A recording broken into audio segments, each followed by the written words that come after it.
What's up guys? Tayo ngayon ay merong product review, no? Ito yung aking guys, yung bagong headlight na tinatawag na New Baller. Yan. Yan siya guys, no? New Baller. Para siyang New Bold. De, charot. New Baller siya guys. Yan.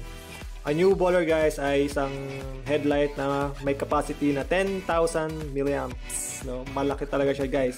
Hindi lang siya headlight, power bank din siya guys, no? And also guys, ito ay merong kasamang sa spacer pag gusto niyo siya ilagay ko sa part ng bike nyo. Yan. At meron din siya guys kasamang USB Type-C and micro USB. Yan siya guys. Kung nakikita nyo sa inyong mga screen. Yan, yan siya. At meron din siya guys na pang-protect, no, sa inyong handlebar just in case na nyo gusto niyo siyang ilagay doon guys, no. And by the way, may kasama na to guys, no, panglagay doon sa handlebar guys, yung parang kinakabit na guys, yung parang holder na mismong ano guys, headlight, nilalagay siya dito guys, ayun, no. So hindi ko siya guys maipakita sa inyo since ito ay naka-install na sa aking bike. So yung pasensya na. So guys, ito ay may kasama din siyang Type-C to USB converter guys, no. Ito guys, ginagamit lang pag gusto niyo gamitin ang inyong headlight upang mag-charge ng cellphone or ano pa man. So may kasama siyang Allen tool, rubber, pampahigpit, at special screws. Yan. So guys, balik tayo sa ano, no? Balik tayo sa headlight natin. So, yun nga guys, ang paggagawa sa headlight natin ay sobrang solid guys, no? Yan. At ito guys ay Type-C na din. Yan. Ang port niya guys is Type-C. Yan. Type-C siya, and also may cover siya ng rubber. And also, at ito guys yung switch niya. At ito naman guys yung kanyang light indicator kung siya ba ay puno na or hindi pa. So guys, ang New Baller headlight ay meron siyang 4 modes, no? Ito guys, ay papakita ko sa inyo. Ito guys yung kanyang ano, no, first mode. Yan. First mode pa lang to. Yan, first mode. Second mode. Yan. Third mode. Yan. And yung last niya guys ay blinker. Yan. Yun guys yung kanyang fourth mode guys, no. At guys, ito pala ay waterproof na. Yan. Siya guys ay waterproof. Yan. And also ito guys ay sobrang laki ng sakop, no. Large floodlight angle niya, no.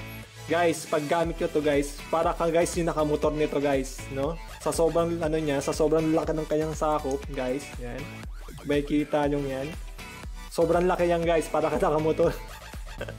kahit ano lang guys, kahit naka-mode to lang kayo guys, yan. Kahit naka-mode to lang kayo, sobrang laki ng sakop niya guys. So, yun.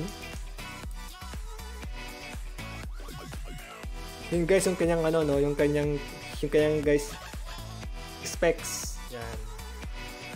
So guys, next ito guys ay papakita ko na sa inyo yung kanyang ride test guys. So, yun. Let's go!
Bye!